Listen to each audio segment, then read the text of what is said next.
Hello, and welcome back to Baby Elias's Stories. We now return to Chapter 2 of The Glass Castle by Jeannette Walls. Part 2 of Chapter 2. We were always doing the skedaddle, usually in the middle of the night. I sometimes heard Mom and Dad discussing the people who were after us. Dad called them henchmen, bloodsuckers, and the Gestapo. Sometimes he would make mysterious references to executives from Standard Oil who were trying to steal the Texas land that Mom's family owned.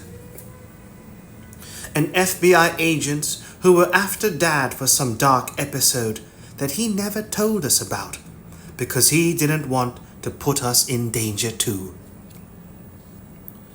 Dad was so sure a posse of federal investigators was on our trail that he smoked his unfiltered cigarettes from the wrong end. That way, he explained, he burned up the brand name, and if the people who were tracking us looked in his ashtray, they'd find unidentifiable butts instead of Pall Malls that could be traced to him. Mom, however, told us that the FBI wasn't really after Dad. He just liked to say they were because it was more fun having the FBI on your tail than bill collectors. We moved around like nomads. We lived in dusty little mining towns in Nevada, Arizona, and California. They were usually nothing but a tiny cluster of sand, sunken shacks, a gas station, a dry goods store, and a bar or two. They had names like Needles and Booze, Pie, Goffs, and Y. And they were near places like the Superstition Mountains, the dried up Soda Lake, and the Old Woman Mountain. The more desolate and isolated a place was, the better Mom and Dad liked it. Dad would get a job as an electrician or engineer in a gypsum or copper mine. Mom liked to say that Dad could talk a blue streak, spinning tales of jobs he never had and college degrees he never earned. He could get about any job he wanted. He just didn't like keeping it for long. Sometimes he made money gambling or doing odd jobs. When he got bored or was fired, or the unpaid bills piled up too high, or the lineman from the electrical company found out he had hot-wired our trailer to the utility poles, or the FBI closing in, we packed up in the middle of the night and took off, driving until Mom and Dad found another small town that caught their eye. Then we'd circle round looking for houses with for rent signs stuck in the front yard. Every now and then we'd go to stay with Grandma Smith, Mom's mom, who lived in a big white house in Phoenix. Grandma Smith was a West Texas flapper who loved dancing and cussing and horses. She was known for being able to break the wildest broncs who had helped Grandpa run the ranch up near Fish Creek Canyon. She was known for being able to break the wildest broncs and had helped Grandpa run the ranch up near Fish Creek Canyon, Arizona, which was west of Bullhead City, not too far from the Grand Canyon. I thought Grandma Smith was great, but after a few weeks, she and Dad would always get into some nasty hollering match. It might start with Mom mentioning how short we were on cash. Then Grandma would make a snide comment about Dad being shiftless. Dad would say something about selfish old crones with more money than they knew what to do with. And soon enough, they'd be face to face in what amounted to a full-fledged cussing contest. "You flea-bitten drunk!" Grandma would scream. "You goddamn flint-faced hag!" Dad would shout back. You no good two-bit pud-sucking bastard! You scaly, castrating banshee bitch! Dad had the more inventive vocabulary, but Grandma Smith could outshout him, plus she had the home court advantage. A time would come when Dad had enough, and he'd tell us kids to get in the car. Grandma would yell at Mom not to let that worthless horse's ass take her grandchildren. Mom would shrug and say there was nothing she could do about it.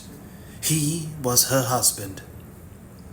Off we go, heading out into the desert in search of another house for rent in another little mining town. Some of the people who lived in those towns had been there for years. Others were rootless like us, just passing through. They were gamblers or ex-cons or war veterans or what Mom called loose women. There were old prospectors, their faces wrinkled and brown from the sun like dried up apples. The kids were lean and hard with calluses on their hands and feet. We'd make friends with them, but not close friends, because we knew we'd be moving on sooner or later. We might enroll in school, but not always. Mom and Dad did most of our teaching. Mom had us all reading books without pictures by the time we were 5, and Dad taught us math. He also taught us the things that were really important and useful, like how to tap out Morse code, and how we should never eat the liver of a polar bear because all the vitamin A in it would kill us. He showed us how to aim and fire his pistol, how to shoot Mom's bow and arrows, and how to throw a knife by the blade so that it landed in the middle of a target with a satisfying thwack. By the time I was 4, I was pretty good with Dad's pistol, a big black 6-shot revolver, and could hit 5 out of 6 beer bottles at 30 paces. I'd hold the gun with both hands, sight down the barrel, and squeeze the trigger slowly and smoothly until, with a loud clap, the gun kicked and the bottle exploded. It was fun. Dad said my sharpshooting would come in handy if the feds ever surrounded us. Mom had grown up in the desert.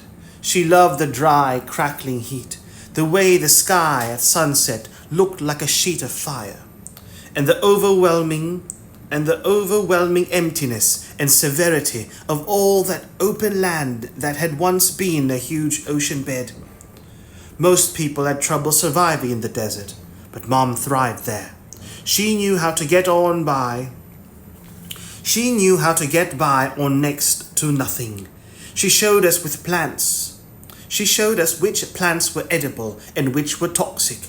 She was able to find water where no one else could, and she knew how little of it you really needed. She taught us that you could wash yourself up pretty clean with just a cup of water. She said it was good for you to drink unpurified water, even ditch water, as long as animals were drinking from it. Chlorinated city water was for namby-pambies, she said.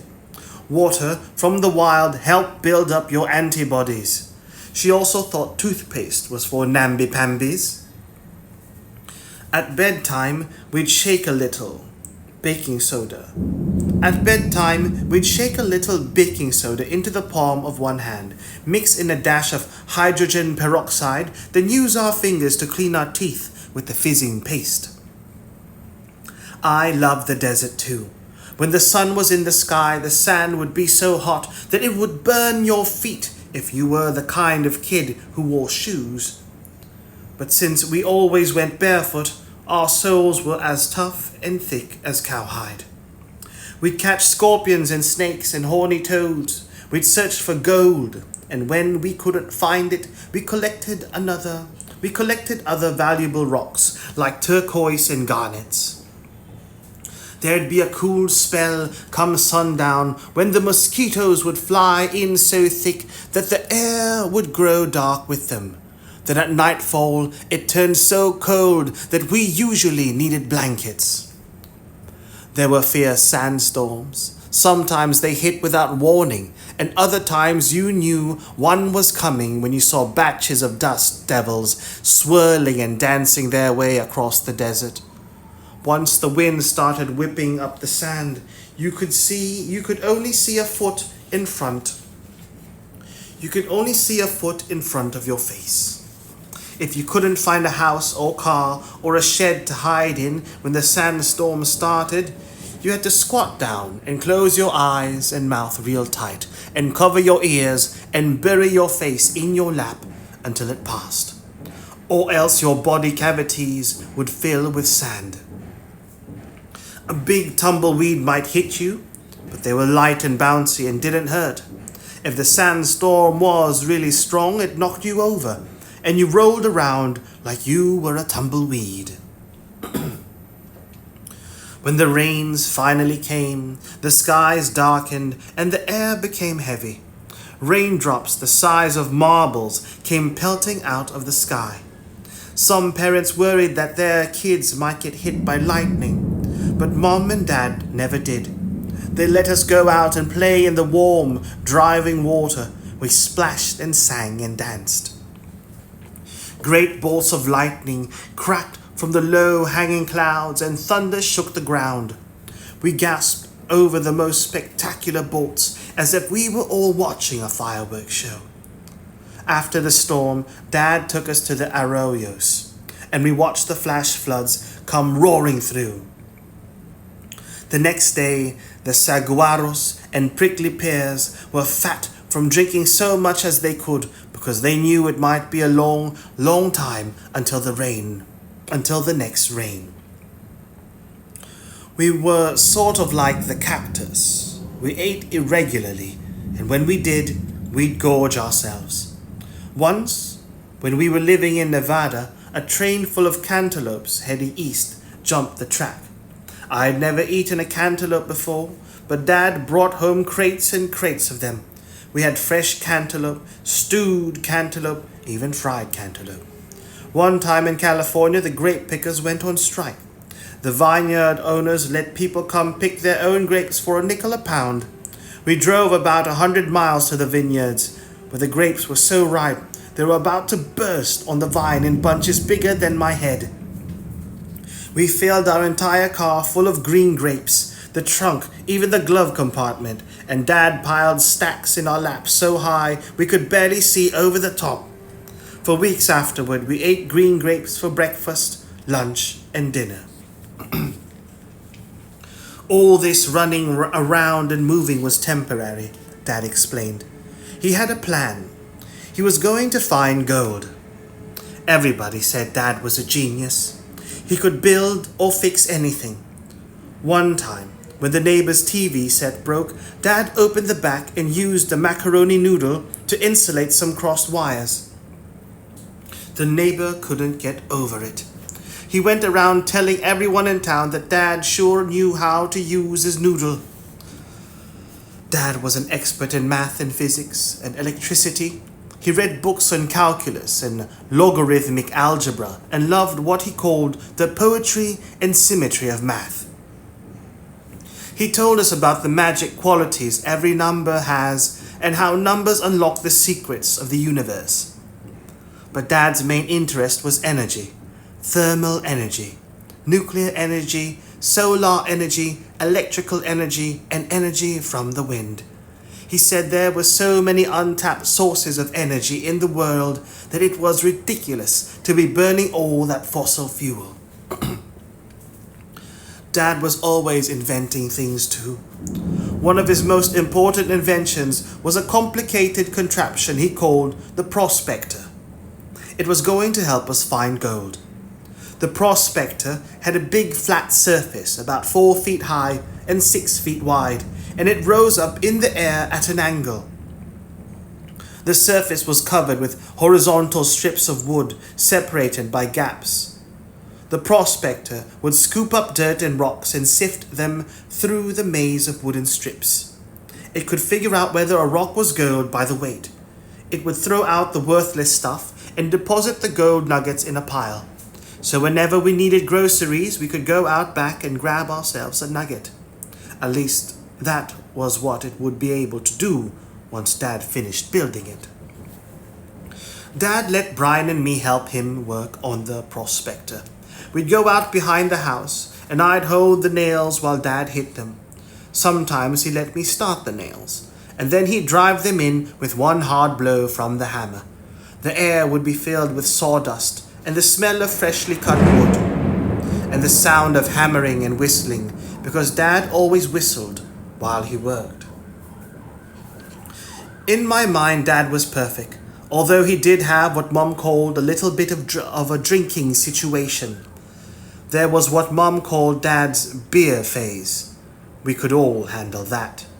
Dad drove fast and sang really loud, and locks of his hair fell into his face, and life was a little bit scary, but still a lot of fun. But when Dad pulled out a bottle of what Mom called the hard stuff, she got kind of frantic, because after working on the bottle for a while, Dad turned into an angry-eyed stranger who threw around furniture and threatened to beat up Mom or anyone else who got in his way. When he'd had his fill of cussing and hollering and smashing things up, he'd collapse. But Dad drank hard liquor only when we had money, which wasn't often. So life was mostly good in those days. Every night when Laurie, Brian, and I were about to go to sleep, Dad told us bedtime stories. They were always about him. We'd be tucked in our beds or lying under blankets in the desert, the world dark except for the orange glow from his cigarette. When he took a long draw, it lit up, just enough for us to see his face. "Tell us a story about yourself, Dad," we'd beg him. "Oh, you don't want to hear another story about me," he'd say. "Yes, we do, we'd insist. "Well, okay," he'd say. He'd pause and chuckle at some memory.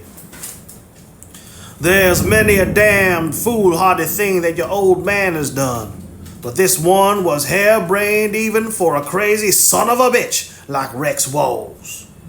And then he'd tell us about how, when he was in the Air Force and his plane's engine conked out, he made an emergency landing in a cattle pasture and saved himself and his crew.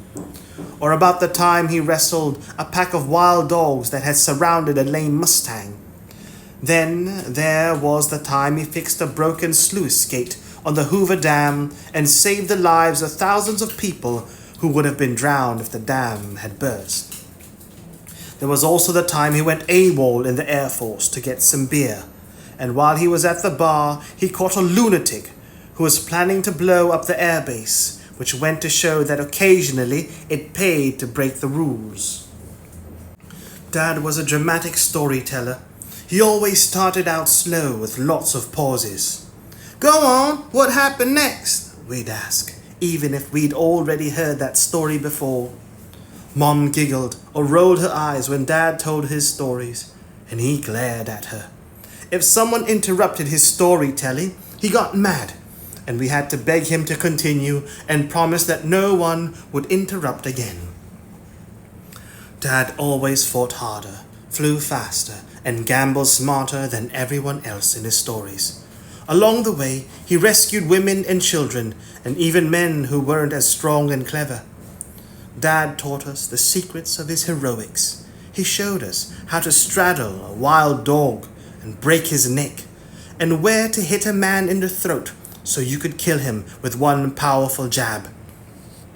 But he assured us that as long as he was around, we wouldn't have to defend ourselves, because by God, anyone who so much as laid a finger on any of Rex Walls' children was going to get their butts kicked so hard that you could read Dad's shoe size on their ass cheeks. When Dad wasn't telling us about all the amazing things he had already done, he was telling us about the wondrous things he was going to do, like build the glass castle. All of Dad's engineering skills and mathematical genius were coming together in one special project. A great big house he was going to build for us in the desert. It would have a glass ceiling and thick glass walls and even a glass staircase. The glass castle would have solar cells on the top that would catch the sun's rays and convert them into electricity for heating and cooling and running all the appliances. It would even have its own water purification system. Dad had worked out the architecture and the floor plans and most of the mathematical calculations. He carried around the blueprints for the glass castle wherever he went. And sometimes he'd pull them out and let us work on the design for our rooms. All we had to do was find gold, Dad said, and we were on the verge of that. Once he finished the prospector and we struck it rich, he'd start work on our glass castle.